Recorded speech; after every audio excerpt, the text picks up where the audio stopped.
I've lived in some row houses in Britain while I was visiting and stuff, and they normally have those rugs. Like a throw rug. A throw rug. Right. But this is different under her. It's not a throw rug, it's a blanket or something. Whenever we have these conversations, there's a point always where a tingle up my spine just goes like electric shock. And it is a feeling I've not had in any really other part of my life. But when I talk to you and you nail something like you've nailed this, I just think I'm going to levitate off my chair. Because it's just so electrifying to me. How do you know this? I can't say, Darcy, Because I can see her. Exactly. Well, I'm sitting here talking to you, and you're seeing beyond me, obviously. Well, it's so incredible, I can't believe it. Welcome to Seeing Dead People, the slow burn storytelling podcast where our host, Nicola, challenges her psychic friend Darcy to communicate with the dead and unravel historical ghost stories, unsolved true crime mysteries, and all things paranormal. If you want to be spooked, amazed, and entertained, stick around for an astonishing, deep dive convo with the spirits on the other side. Radio Sydney presents Seeing Dead People, Episode 30, The Call Box Alibi.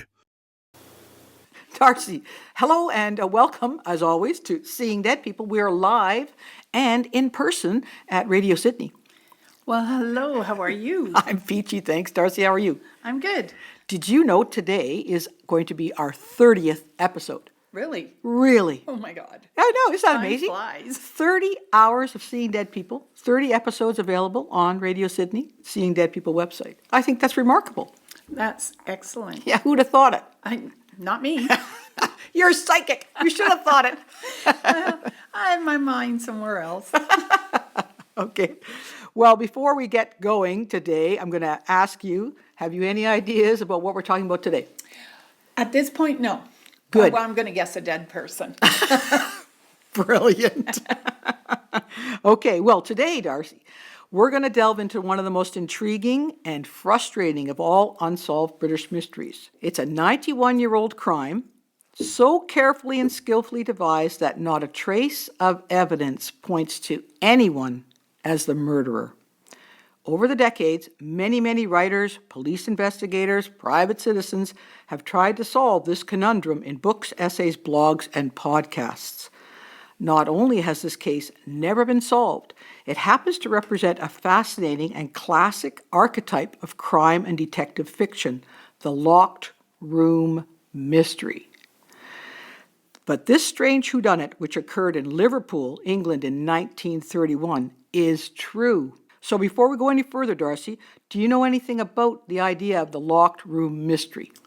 I know the theory behind the locked room mystery is that the crime was committed and they can't prove who it was because there is no exit feasible that is left open unless Santa came down the chimney. Right. Yes, exactly. That's the idea. The theory is that a locked room mystery represents an impossible crime. The crime scene location is a closed space.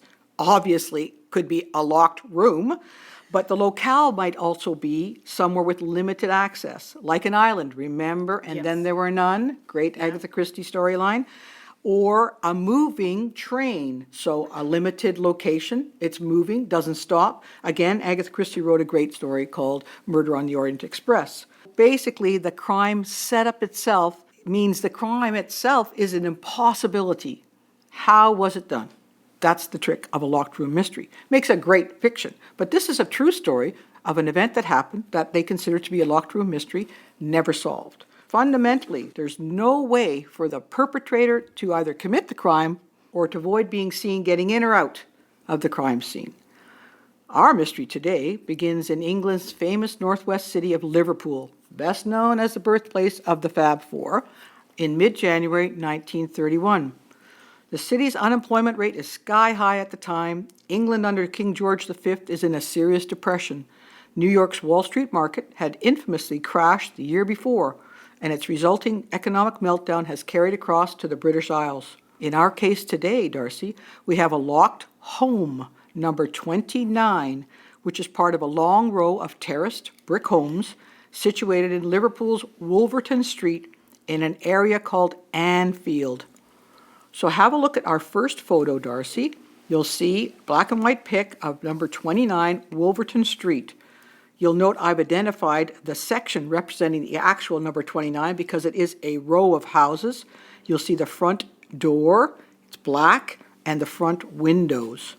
Catching any glimpses inside, Darcy? Not at this point. Oh, the locked room is still locked. Yeah. I like that. Okay.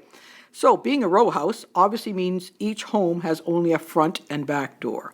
And number 29, as you can see, isn't even an end unit, so it has no side windows. Let's move to photo number 2. We're moving in a little closer on the house, which depicts the front of the brick 2-story row house and clearly shows the upper and lower front bay windows. How about now? Anybody peeking out of those little curtains? Well, not out of the curtains, but above the door. Above the door. Okay, what are you seeing? I see brick. I see eyes, the bridge of the nose. And would that be a male or a female, or can you tell? At this point, I'm going to say it's male, just by the deepness of the eye sockets. Okay. Like the Neanderthal head? Yeah. Yeah, forehead? Okay. So- Oh, all right. I, of course, see nothing but brick. So photo number 3, we zero in even more tightly, and perhaps you'll see a better shot of that face. It's a close-up of the actual front door of 29 and the first floor parlor windows. So can you imagine what happened inside, Darcy, or see anything that you can tell us about? Well, now I can go to the bottom left corner of the curtain windows, and and the top one too. I see a lady's hand. Okay. It's like if the curtain's in front of me, I see the hand right here.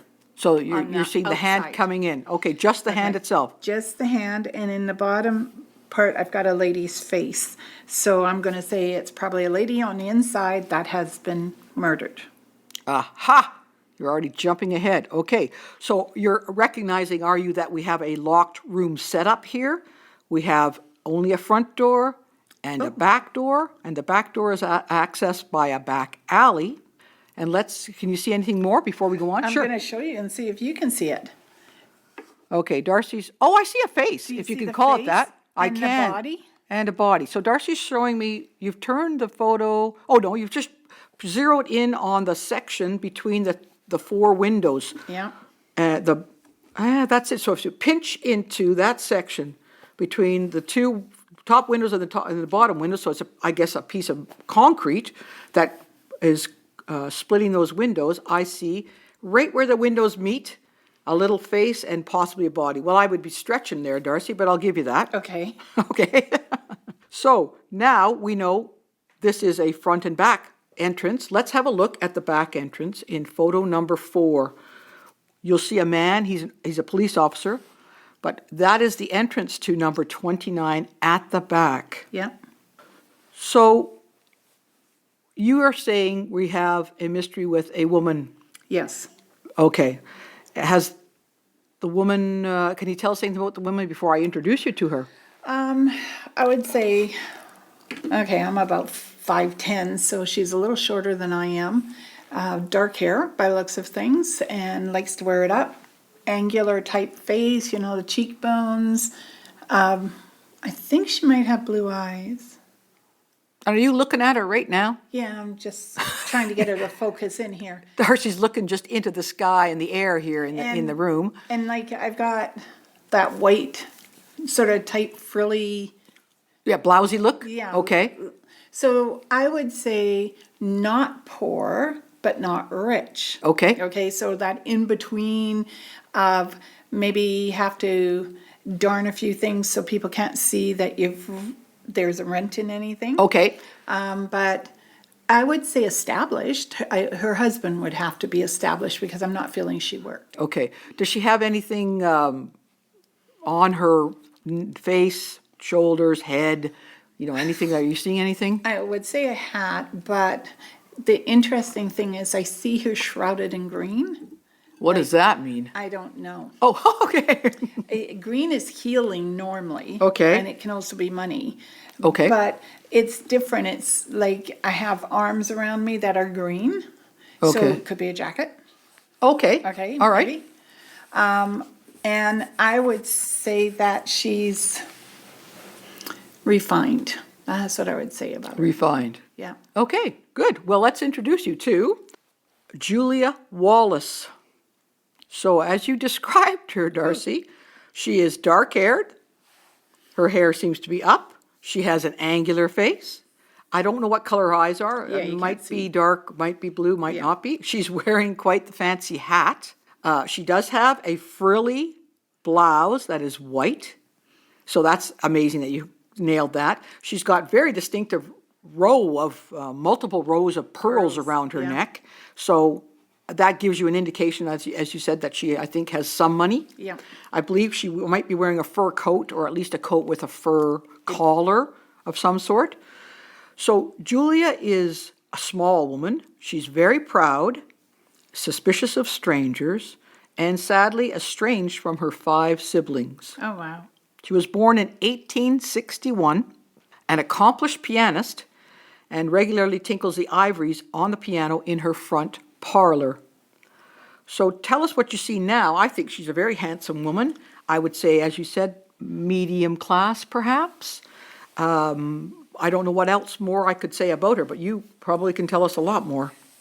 I think when you said that she was timid around people, and you can really see that she is hesitant, but she also, just that little bit of a smile that's on her face, it's almost like she hides a secret, and maybe she doesn't let people see her ability to do things, because at that point in time, women still Right. were put more in their place after the war.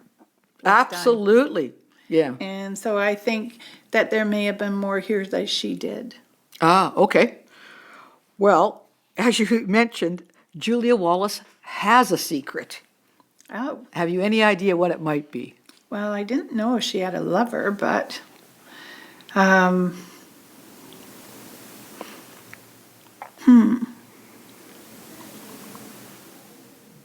unless it's a lover, no. Okay, not a problem. Okay, we'll get to that later. Next up is her husband.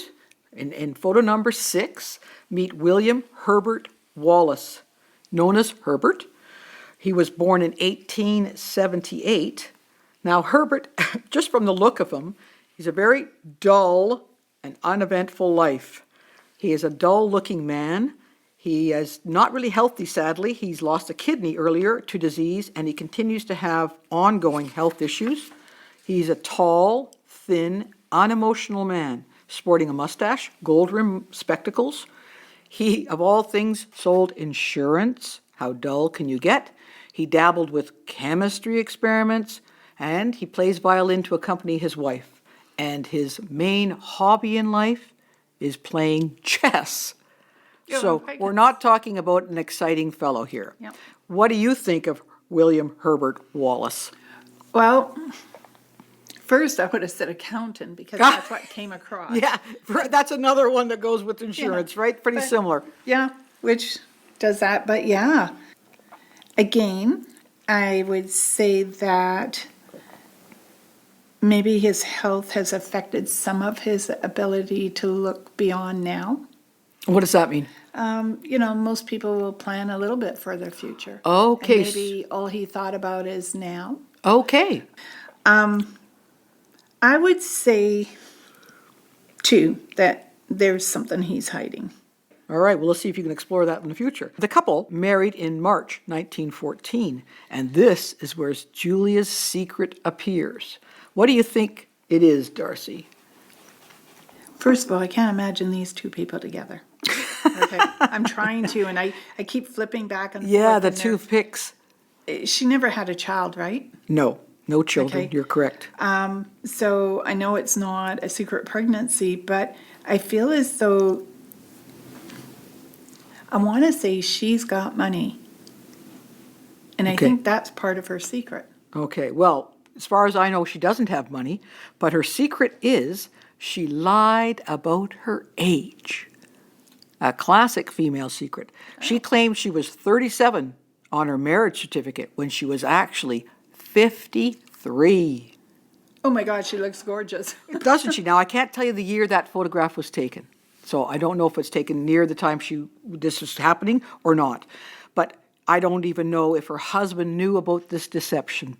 But she was 17 years his senior. No, she knew. He knew? Okay, because that's a large age gap, especially woman older than man. Not too common. Especially then. Right. So at the time of our investigation, she's actually 70 years of age. Okay. Otherwise, this couple lived a very quiet, mundane, and unremarkable life until January 1931. So now the stage is nearly set, Darcy, for the horrific and peculiar occurrences about to unfold. Of course, I want you to ponder what happened between the Wallace couple. But before you come to any conclusions, you need to see what the movies call the inciting incident. Oh. In other words, the single event that triggers the whole shebang. I think you're going to be dead surprised by the subject matter of the next photo, Darcy. It's a shot of one of the most common and mundane structures that at the time nearly decorated every street corner and village green throughout Great Britain. So what do you see in photo number 7, Darcy? One of their phone booths. Exactly, a lowly public call box. Now ignore the person inside. He's got nothing to do with our tale today. But what you can't ignore, Darcy, is what happened in that phone booth around 7:15 p.m. on the night of Monday, January 19th, 1931. That's our inciting incident. Any ideas? Say the date again. January 19th, 1931, Monday. Well, I keep feeling like something happened, like someone died, something happened in this phone box, and to me, someone died. Okay, not in the phone box. No, on the outside of it. Nothing to do with the phone box in the death. No. Okay. The trick about the phone box was it was as simple as anything. A phone call was made. But this phone call became both alibi and red herring in the future investigation. But isn't that where her husband called from? I don't know yet. Okay? Oh, okay. What we're saying is on Monday, January 19th, Herbert goes to the Liverpool Chess Club. All right? When he gets to the chess club, he receives a message that was phoned in to him 25 minutes earlier. Okay? The message, a man named R.M. Qualtrough, a very unusual name, called to set up an appointment to get some insurance the next night, 7:30 p.m., at an address of 25 Menlove Gardens East in Liverpool. So Herbert arrives at the chess club, walks in the door. The captain of his chess club says, "Hey, Herbert, we got a phone message. A guy named Qualtrough called. He wants to see you tomorrow night, 7:30, at his home, Menlove Gardens East." Okay, says Herbert. That's his business, selling insurance. Maybe an odd way to get a call from a client, a possibility to get insurance, I don't know. But Herbert thinks it's serious enough that, in fact, the next night he goes out. All right? He travels the 10 kilometers by tram to Menlove Gardens, which is an area, and he's looking around. It's in the southeast of Liverpool, and he's trying to find number 25, Menlove Gardens East. Okay? He can find Menlove Gardens north, south, and west, but there is no east. Now, he asks for directions from passers-by. He goes into newsagents. He even meets a policeman and says, "Where is 25 Menlove Gardens East?" They all claim there's no such place. In fact, he attends 25 Menlove Gardens West. It's the only one with number 25. It's not the right one. He gives up. He returns. Okay, so has he been duped? Where is Menlove Gardens East? Who left the message? We don't know. He heads home, and what happens then as he's heading home, do you think? Any ideas of what's going on with Herbert? Well, if I was him, I would be wondering who did this, like why was I sent here? I could have been doing this instead of that. Yeah, I would say he'd be questioning it. Mm-hmm. But boy, can I shoot his theory all to pot right now. And I'm refraining from doing it until you tell the rest. Okay, good. All right, thank you. Okay, so As he's heading home, he begins to feel a little uneasy. The house is quite dark, unusually so, from the inside. It's a cold January night, and there has been a spate of burglaries of late in the area, and the burglar has been nicknamed the Anfield burglar. So he's wondering, maybe that's happened to my house. He doesn't really know.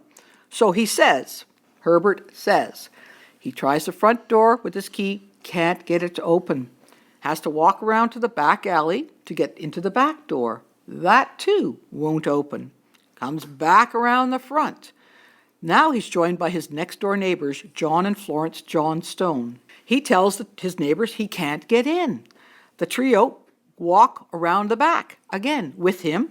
This time his key miraculously works. Herbert enters the back door, back alley area of his row house. The Johnstones stay outside. Let's pause before we see what happens inside. Let's have a look at his neighbors, just out of curiosity. For your perspective, Darcy, it's John and Florence Johnstone.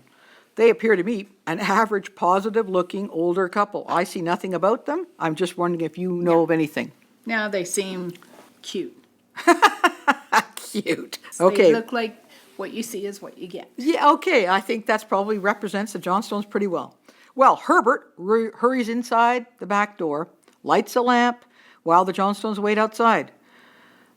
Then he comes back around 8:50. So he comes out of the house and he says to the Johnstones, "Oh, come and see. She's been killed." Okay. Okay, the Johnstons enter to witness a scene of horror. The small figure of Julia Wallace is sprawled in the front parlor. Okay, what's happening here, Darcy? Okay. Well, my guess is she's on the floor. Mm-hmm. Okay. I don't see her pearls, so I don't know if they're gone or not, or whether they're just covered up. Okay. I feel, though, that there's an injury to the head as well as marks on the body or the clothes. I'm not sure which one I'm looking at, but I see a little darkness. Okay. I'm looking to see if she has her shoes on. Okay, and you're actually seeing her. Yeah, she's laying on the floor, and it's weird because I almost want to say she's posed, okay? Like, where not necessarily the hands across the chest sort Right. of idea, but it's not a struggle. Okay. Like where one arm's bent, the other one's, it's different. It's not, it's posed. Okay. I would say there is some blood congealing in places, but I can smell the coal from the fire. Mm-hmm. I don't think, I don't understand why it looks like she's a little charred, like her clothes. Okay. But the head, there's something about the head that's significant. Okay. So I don't know if she was bludgeoned to death. Okay. But there are marks on her body too. So, but there's no defensive wounds. That is what I'm missing here. Okay. Because Wow. I would say if she had put her hands up, you'd see something On her arms. on her arms, on her hands. I'm not picking up defensive wounds. Okay. That's amazing. So what you are picking up is a woman sprawled on the floor, maybe in a posed position, not like she just was flung to the floor. That's okay. right. You're seeing her head bludgeoned, beaten in. You're seeing blood pooling around her. You're also seeing, you called dark patches, and then you clarified it to charred Yeah. bits of her clothing. There's something else because Okay. there's either a blanket, normally I've lived in some row houses in Britain while I was visiting and stuff, and they normally have those rugs, Like a throw rug. a throw rug. Right. But this is different under her. It's not a throw rug. It's a blanket or something. Whenever we have these conversations, there's a point always where my spine, the tingle up my spine just goes like electric shock. And it is a feeling I've not had in any really other part of my life. But when I talk to you and you nail something like you've nailed this, I just think I'm going to levitate off my chair because it's just so electrifying to me. How do you know this? I can't say, Darcy, because I can see her. exactly. But I'm sitting here talking to you, and you're seeing beyond me, obviously. Well, it's so incredible, I can't believe it. But let's go to the next photo, which is photo number 9, which is the kitchen, and it's going to bring us down for a minute. I just wanted to see if you saw anything in the kitchen, because I never imagined you would know what was going on to such an extent. So have you seen anything going on in the kitchen? We can bypass this quickly to get to it. I think we're good. Okay, let's go to the crime scene. Here we have photo number 10. And we have Julia Wallace, black and white shot of Julia Wallace in the parlor. She is down on the floor. You can see there is blood around her head.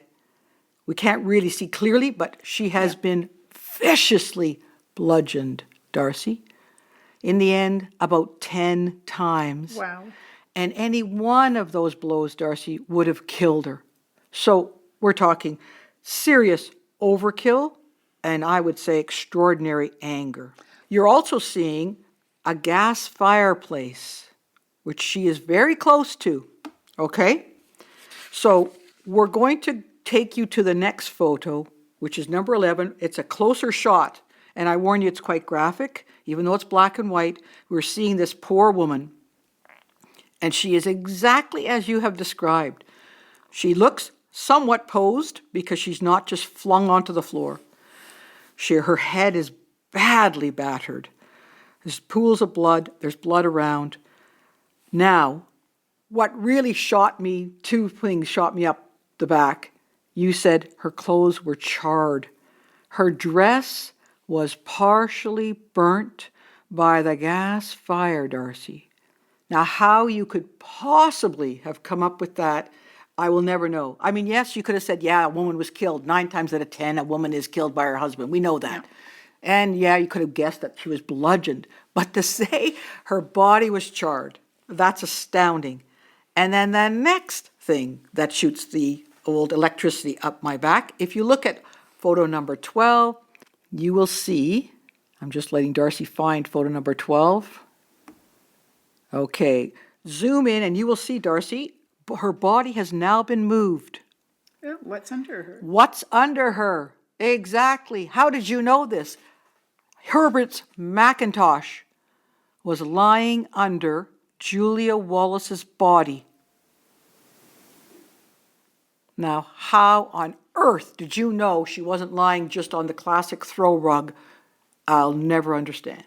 But you've nailed it. It felt...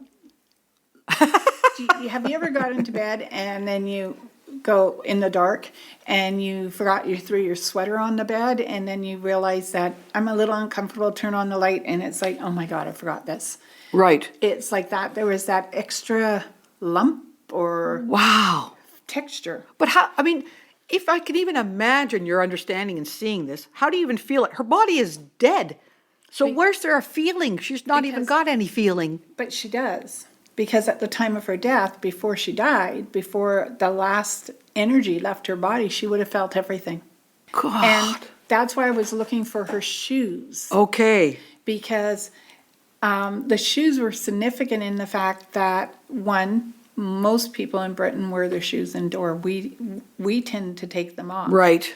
But there was something about her shoes, and I don't know how to describe it, but her shoes grounded her for a bit, and then she was gone. And when I look at her, it's like looking through an X-ray for me. So I can see certain things, and then if I look a little deeper, I can find what I'm looking for. But it was a texture, something different. Well, she's wearing her shoes, as we can see, but to me, she's been, poor woman, savagely beaten, okay, at least 10 times with some kind of blunt instrument. But for you to be able to appreciate, feel the fact that the woman was lying on something other than the rug when she took her last breath, that is outstandingly good. You've nailed this. I don't know how you could come up with that. That's where I say, the old electricity just whips up into my hair. It's amazing. Amazing. Okay, so we saw the last image of the crime scene of, there is poor Julia. She's been rolled over, and there's the Macintosh. Okay? Yeah. And it's been slightly charred as well. So, of course, the police are called. Searches are conducted, inquiries are made. Forensic specialists, such as they were in the 1930s, determined that the time of death, using rigor mortis would have been that evening between 6:30 and 8 p.m., okay? Based on the angle of the blows, the pathologist's conjecture is that Julia Wallace was struck from behind while sitting. So you had said she has no defensive wounds. Yeah. Why is that? Because she was not able to see her attacker and defend herself. So you nailed that too. Well done. So we have our locked room mystery, Darcy, a seemingly impossible murder. She's alone in number 29. Herbert's out. Front and back doors are locked. And yet she's been brutally killed. I'm going to tell you a little bit more about the investigation, the tight window of opportunity to actually commit this vicious murder, and the police's final conclusion as to who they think is the perpetrator. But I'm going to ask you for your thoughts at this time. Okay, at this time, I'm blaming her husband. You're blaming her husband? Point blank. Really? There are that mousy, dull-looking man who looks like he hasn't had an emotional day in his entire life? Yep, I am. Wow. And the several reasons why I'm going that route is one, okay, granted, yes, he may have had an accomplice. I agree with that. He may have someone working with him. Okay. But, one, the convenience of the phone call to a group of people that, how did the person who called knew he'd be there that evening to give the message to, okay? Mm-hmm. So he made the phone call. Or he had someone make it for him. 2, he had to be there at what time? We're supposed to be there at 7:30. Okay, so we have Google now. So we could go from his address to the address of 25 and see how long it took by tram. Okay, there's no way it took him an hour. He could have committed the crime by 6 p.m., left. And the reason his Macintosh is there is because he may have been wearing it at the time. Interesting that a gas fire would char her clothes. Someone had to do that to her because a gas fire doesn't spit out. That's why I was trying to see if I could smell coal. Yeah. Because I could see a coal fire spitting out. Exactly. Out. Yep, I agree with you. Okay. And the third reason is the fact that he made the neighbors wait outside while he ran in. Mm-hmm. Most people would have all ran in at the same time. He had to make sure she was dead. Mm-hmm. That's interesting. I would have thought if I were the neighbors, I'd be in there too, I have to say. But maybe they have a sort of a more formal relationship in those days and they wouldn't have gone into one another's house. I don't know. No, I'm pretty sure if he held them back. He held them back for a reason. And one to make sure his accomplice, if there was one, was out of sight. Okay. No one could see them. Okay. And to make sure she was dead. Because if he went in and she wasn't dead, what would he do? What would he do? Okay. Well, we're going to unpack that because there's a lot you've said there. And when I give you some more information, you're going to have to make some changes to that. But I think you're certainly narrowing in on the same kind of attitude that the police have had. Some believe, of course, it was the Anfield burglar. That was the first thing, okay? It wasn't a burglar. A little bit of money was taken, £4, the money that he had in his insurance cupboard in the kitchen. But nothing else was taken, not even Julia's handbag. Nothing really seemed to be ransacked, so they didn't really think it was the burglar. You know, they've always got to follow all these leads, but they decided it wasn't. Some people say, okay, they didn't have a happy marriage. Other people said they had a happy enough marriage. There was a tie in that situation. And there wasn't enough evidence one way or the other as to whether they were an unhappy disputing couple or a happy enough couple. There were no hints of anybody else in the marriage, no other woman, no other man. So, what's the motive? We don't know yet. In next few days, the police run down a few possible suspects. Some other insurance agent that was a friend of the family's. Why did he do it? He had an alibi. Yeah. In the end, he had an alibi. What is evident is that there's no evidence and really no overt motive, okay? No signs of anybody, including Herbert, of undertaking this crime, then taking a bath to clean yourself up. We're talking a lot of blood here. 10 blows of a weapon down on someone's head is going to produce a lot of spray, a lot of blood. And there was blood on the walls and furniture and, of course, pooling around Julia's head. So you had to undertake the murder, clean up, right? There's no murder weapon found, no bloody clothes found, nothing but a little cash taken.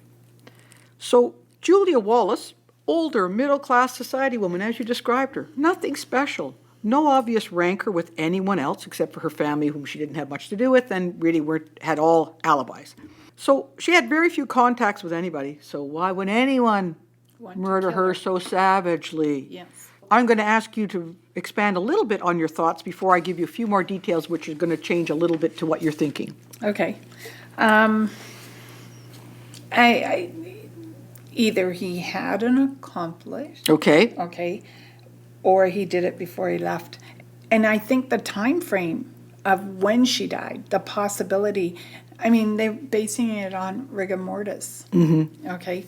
So what if it was earlier than that time frame? Mm-hmm. And that's my feeling. By her, that is my feeling. Okay. Is that this was earlier. Okay, well, I've got to be fair to you and tell you one thing so that it will help. Okay. She was seen, Julia Wallace was seen at 6:45 p.m. by the milkman. So she was alive at 6:45 p.m. Somebody, if it were Herbert, he had to kill her In 15 minutes. in 15 minutes, get to the tram, and then get to Menlove Gardens West or East or South or North or whatever in the time frame. So it was an incredibly tight time frame. Yeah. Perhaps not impossible, but incredibly tight because the milkman wasn't exactly sure of the time. Yeah, so 6:45-ish, could be 6:35, right? Could have been a little earlier. Okay. The police think like you do, that Herbert did it, that he was able to accomplish the crime. They went through the tight time frame as you described, not using Google, but using their feet, and they sent teams of men to try different routes, taking trams, going different directions to see how long it took Herbert. Could he get there? Could he make it to Menlove Gardens West? Could he get to that first tram on the time frame he was supposed to get to?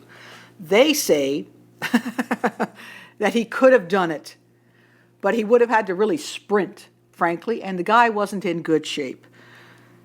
It didn't help that Herbert had the calmest, most unperturbed, most dull demeanor around. He was not in the least bit, it seemed, affected by his wife's death.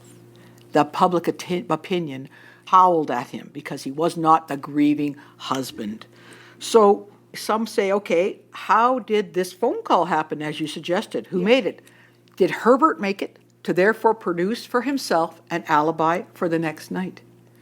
Well, it was again almost physically impossible, but possibly physically possible to undertake the phone call because the phone box was 400 yards from his house. Could he have made that phone call, gotten to the chess club in time to receive the message? It's really tight. The people who heard the person on the phone, Qualtrough, claimed it wasn't Wallace's voice. Now we know people can disguise their voices, so 2 people heard the voice, though, and they say it wasn't Wallace, and they both knew Wallace. So who made the phone call to give us the alibi or the red herring? And then could Herbert have actually done this crime with this tight time frame? Okay, so I'll say there is one thing, the milkman is not perfect. Right. On his timing, so right. It's out by about 20 minutes. 20 minutes, okay. Yeah, I'm looking at her watch. Okay, well, and there's another point. Watches could be off. Yes. Certainly they can be off today, right? That's right. But they certainly could have been off in those days. You're right. Okay. So I'll give you that. I still feel that either he or he had a partner. And the very fact, I know people react differently. Like some of us shut down when we've lost someone. Yeah. We don't react the same way as everyone in society expects us to. It's not fair. Emotional falling to the ground. Right. But when you go back to that first picture of him, and he is unemotional. Yeah. He is very, what's the word? Staid. And she keeps telling me it's someone she knew. So that has to be either he did it or he had someone that they both knew. Okay. And it wasn't because Well, there was a lot of anger, and maybe you're right. Maybe it had something to do with he found out she's 17 years older than him, or the fact that he was just tired of this. Did he have life insurance on her? That I don't know. I would imagine he was an insurance guy. That's never been discussed, but I did have that same question myself. So, what did he gain? Yeah, he had to have gained something from this. Okay. Okay, well, what's interesting is what happened afterwards? What did the police decide after this murder happened? Well, I would have thought they had arrested him. Okay. Okay. Went to trial. Unfortunately, my guess too is it was acquitted because there's not enough proof to prove. You have to prove beyond a reasonable doubt that this person did the crime, and there's nothing. You're very close. So yes, Herbert Wallace was arrested, despite the fact that it seemed an impossible murder, despite the fact that there was no obvious motive, because I don't think there was a huge life insurance payout, okay? There wasn't obviously rancor in the marriage, so we don't know. But he was arrested. He went on trial in April. He pleads not guilty. It's a sensational trial, as you can imagine, but Herbert's lack of emotion throughout the trial really dooms him from the perspective of the public, and in the end, dooms him, I think, from the jury's perspective, because the judge sums up the perplexing and unusual case. He says to the jury, however you regard this matter, the whole crime is so skillfully devised and skillfully executed, and there is such an absence of a trace of anything to incriminate anybody as to make it very difficult to say that it can be brought home to anybody in particular. But what does the jury decide? Do they make him guilty? They say he's guilty in an hour. They come back. Now, this is pretty shocking. I think public opinion of Herbert was not good, obviously, but I don't know that necessarily public opinion thought the guy could have raced like Usain Bolt and got onto that tram and had cleaned up the house and cleaned himself up. One theory is the Macintosh. What do you think the significance of the Macintosh is? Because that's one theory that they've talked about Well, at because length. the Macintosh would, if it's his, it would show that, like, you know, he did it, he was in a rush. He may have wore it during the proceeding of the crime and left it there because it was the easiest thing to get rid of. Okay. Okay, you know, that's probably where the bulk of the splatter would have been given the angle she's at. But it was almost like left there to make him guilty. Well, Or when you she say would- that, then you say someone is doing it to him, left there to make him guilty? Yeah, it could have been left to point the finger at him. In this conversation, you seem to be having a conversation to some extent with Julia, right? I mean, you seem to have a good Yes. communication with her. You don't seem to have such good communication with Herbert, or do you? No, I don't. Okay, he seems to be He is like, blocked. I would almost tell you that, you know, given his energy and everything, that he's more likely, it's about him, Narcissistic? Yeah. that it's about him, but he's calm. You ever watch those shows like, it's a good one, Sleeping with the Enemy? Yes. Okay, and the guy comes across, everyone loves him Right. because he's so calm and collective. A charming sociopath. But this guy wasn't charming, but he could have been Well, a he maybe. could have been. I guess so. He doesn't look like he's charming. He doesn't look it. No, he doesn't but look it. That's he true. could have been. He could have been, yeah. Because you have to have some sort of charm to be a salesman. Think about it. Yes, you're right. To sell, especially to sell insurance. My Insurance. goodness, it's a hard thing to sell. Yeah, and I would have thought the look of him is pretty mousy. I wouldn't have thought he was a good salesperson, but he was making a decent living. They lived in a nice area in Liverpool. She was well dressed. He was decently dressed. You're right. So he must have been doing pretty well. So he must have had a pretty good personality. I didn't give him that kind of credit. Okay, thank you. The one thing that the police suggested, or one of the things the police suggested, was that the Macintosh was worn, as you described, as a protective, and that he was naked either under it or had nothing on the bottom of his body. Yep. So he was able to quickly clean up his legs, theoretically, of blood, and throw down the Macintosh and take the murder weapon, whatever it was, never been found, and get rid of it. Okay, that's sort of their case. He could have done all that in the time frame. The judge sums it up. The jury comes back and says in an hour, guilty.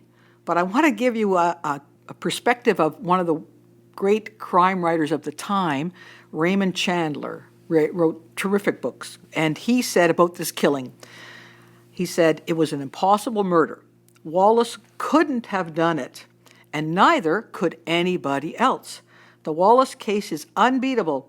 It will always be unbeatable. That's based on the timeline, which they went through very carefully by minute, the best they could, okay? Yeah. So, guilty verdict, the justice has no choice. I don't think he necessarily agree with it, but he dons the traditional black cap, sentences Wallace to death by hanging, to be carried out May 12th, so that's like 2.5 weeks later. Tall, gray-haired Wallace stands up, hands behind his back. He's gaunt and passive face behind the gold-rimmed specs. He's unperturbed as he's been throughout. His composure is bafflingly undisturbed, even in the face of death by hanging. I'd be a quivering jellyfish at the time. Of course, this goes against him in public opinion, and everybody's thinking, this is a fine verdict. What happens? Does Wallace go to the gallows, Darcy? No. No. That much I can tell you is Okay. no, he doesn't. All right. How do you know that? Because I don't see him standing here hanging. And you would expect that? I would expect to see the noose around his neck. You would? Yes. Okay. All right. You're right. He has an appeal. It's held in May, so past the date of his hanging. And in one day, they have the hearing, and in the next day, the trio of judges come back in, and they say, quote, not proved with the certainty necessary to justify a guilty verdict, as you said. Yeah. Not enough evidence. That's the thing about this. There's not enough evidence for anybody. So the appeal was allowed, and Wallace was freed. Now, this was an extraordinary decision on this trio of judges' part, because it had only happened once before since they'd had the establishment of the English Criminal Court of Appeal, and that happened 20 years earlier. So a pretty amazing overturned verdict, okay? So I'm going to show you the last photograph we have of Wallace. He's being led away from the appeals court as a free man. Have a gander at photo number 13. He's in a heavy coat, bowler hat, walking to freedom. What do you think of Wallace now? I still think he's part of it. But again, he comes across very... Oh, the weirdest word just popped into my head. Smug. Smug. Well, he has a little smug look there, I have to admit. And let's go back to our photo, which is our one of number 6. I could say he looks a little smug in number 6 as well. Yeah, and that he has... This is the one I said he has a secret. Yeah, you said he has a secret. Well, he has a pretty big secret if he's actually the true murderer. Okay, so that is Wallace being led away. So he's free. No one is ever convicted or even accused of this crime again. What happens to Herbert Wallace after this? It's like he doesn't exist anymore. Like, when I look at his picture, I just feel blank. I would have said, well, one, he probably had a little notoriety after the fact. Right, of course. Okay. Did he actually end up living in the house until he died, too? No, he moved did away. move. Yeah. Well, if I'd have been him, I would have moved far away and changed my name. Yes. He doesn't change his name, but he moves away. Okay. And he doesn't last very long. So in December 32, the next year, he suffers kidney issues, hospitalized into February 33. He dies on the 26th of February from kidney disease. So a little over 2 years after the horrific murder of his wife, Julia. He dies. He dies. He's buried with her. Have a look at photo number 14, which shows their tombstone.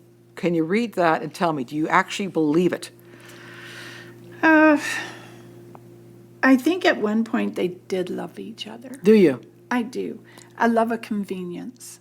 Ah, okay. Because it says in loving memory and affectionate remembrance of Julia, beloved wife of Wallace. Well, I do think there was an agreement between the two of them to be together. Mm-hmm. So, yeah, she loved him for the convenience. So a marriage of convenience. Which, and there's nothing wrong with that. No. Nothing wrong with a Back marriage of then, convenience. You know, she was older, or she hadn't been married, and he was younger, availing health, then it was a convenience for both of them. Right. But I'm really, well, mind you, she died before him, so I guess he could have whatever wish he wanted of being buried with her.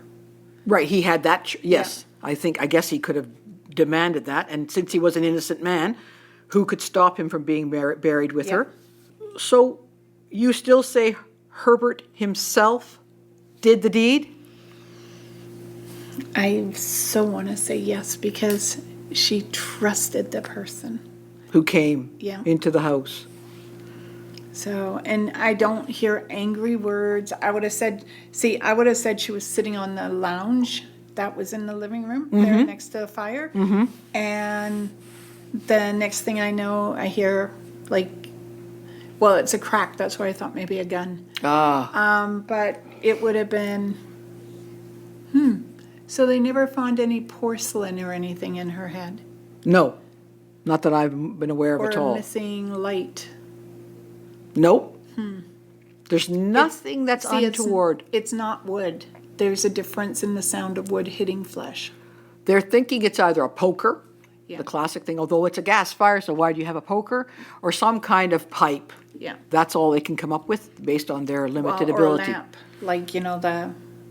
the part of. Oh yeah, the narrow You know part what of I a mean? lamp. Yeah, exactly. Could have been. Nothing's missing, so So. I don't know. But it's a pretty astounding murder. It's pretty amazing that Herbert, I just can't see him do it. He does look a little smug.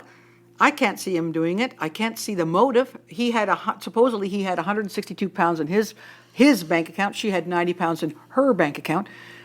We're not talking lots of money. But I that don't was think a she lot was of overly money then. insured, but they seemingly were comfortable Yeah. and happy. So what would trigger such a violent reaction, even if he had someone do it for him? Who in the world would go in and murder somebody and hit them 10 times? But it's someone who had a grudge. And here's the thing. I know it's not a woman, because a woman wouldn't have kept hitting, stabbing, Right. yes, maybe, but not hitting. You had to have force for the kind of breakage that went to her skull. Yeah, it was horrendous. The other part of it is the fact that the first blow is what killed her. And then she was already dead. Why not stop? Exactly. What is the overkill about? Yeah. So it has to be somebody who seriously hated this woman. But, at which point it would take you back to family, because family would hold a grudge. Right. Or just that, maybe. Okay, so what if he did it because he knew he was going to die and he didn't want her left behind for anyone else? Crime of passion. Do you think he was that jealous of a 70-year-old woman? Well, if he loved her like he says he did.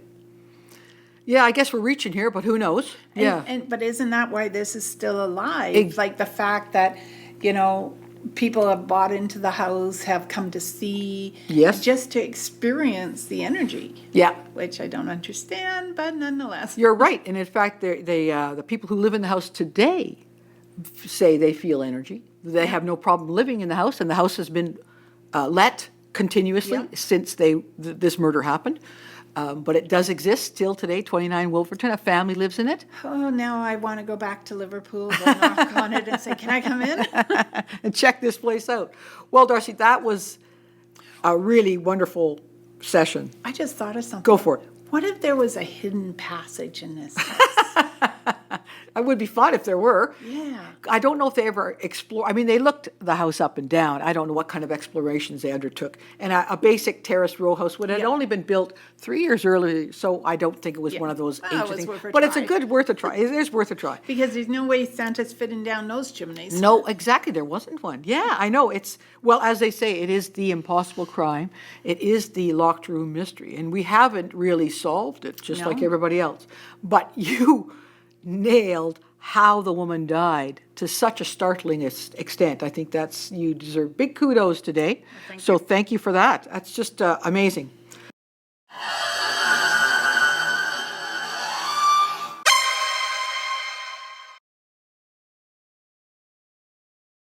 Thank you for listening to Seeing Dead People, where goosebumps are guaranteed. We would love to hear from you with questions for Darcy about her psychic process or suggestions for other mystifying situations you would like us to investigate.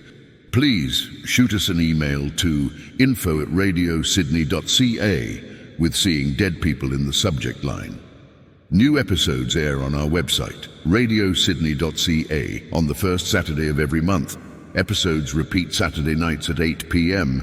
and Sunday mornings at 10 a.m., both Pacific time. All episodes are available as downloadable podcasts at our website or on our YouTube channel, Nicola Furlong Mysteries. I'm Dorian Mortis, weirdly keen on seeing dead people. This has been a presentation of Radio Sydney.